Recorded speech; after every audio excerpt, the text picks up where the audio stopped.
So turndowns are one of those tricks that separate the men from the boys. Look at this turndown.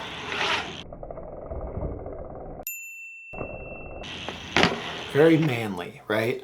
I see a lot of people trying to do turndowns, and unfortunately their turndowns aren't turning down.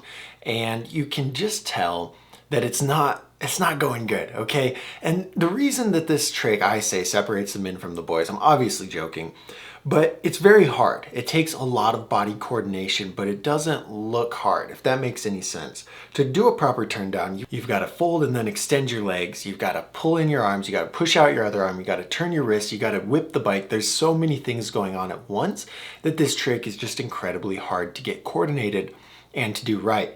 Now, I want you to be manly. See?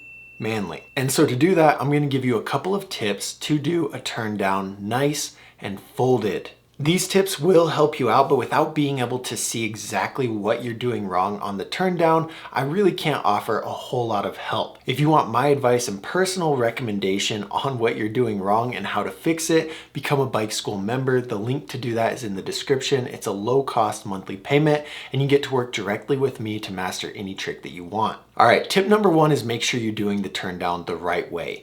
Look at how awful this turn down is.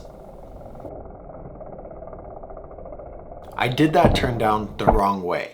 And I know what you're thinking. Oh, there's a right and a wrong way. There absolutely is. To do a proper turn down, you've got to be folding your bike towards your back foot.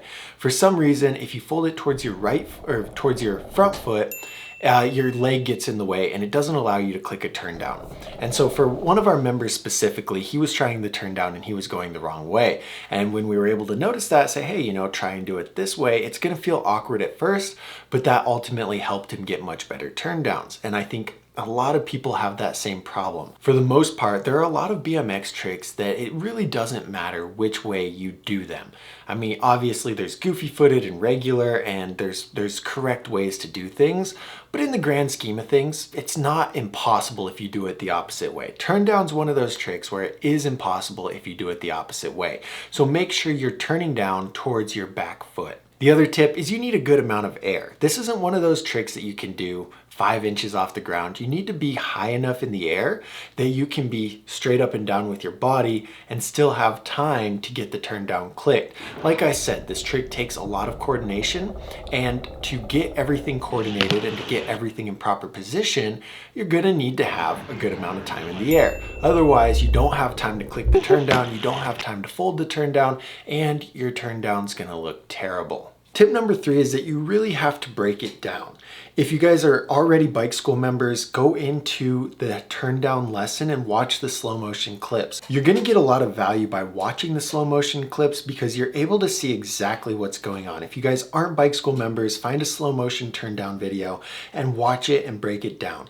You've got to be able to see what each foot is doing, how your body's twisting when you get into it, how your wrist is rolling when you're clicking it down, how your other arm's pulling it up. Like there are, I don't know, I'd say at least 10 different steps in the turn down that you have to execute in like milliseconds. You have to have everything come together. And if you don't understand what's going on in this trick and you don't understand how everything works, you're not going to be able to execute it right. And so that's like tip number 3. The most important tip is understand how the trick works. So if you look back at it, you're like, okay, I am finally turn downing the correct way. I have enough air, but it's still not working out. Break that trick down, understand, and the best way to do that is look at everything that's going on in the trick and break it down. Compare it to what you're doing. So if you watch my slow motion turn down video in the bike school library, you're gonna notice that when I come out of the jump, I'm twisting my hips, and that's gonna initiate my bike into a whip so that I can fold the turn down into it. And so when you watch that and you notice it and you say, okay, cool. Now you watch yourself and you're like, oh, I'm not doing that at all. That's gonna change the game for you. And so being able to break down that trick and notice the key differences between what I'm doing and what you're doing is really gonna help you master that turn down. Honestly, guys, turn downs are incredibly hard, but by following these 3 tips and becoming a bike school member, it's gonna make this trick a lot easier, and then you can turn down like this.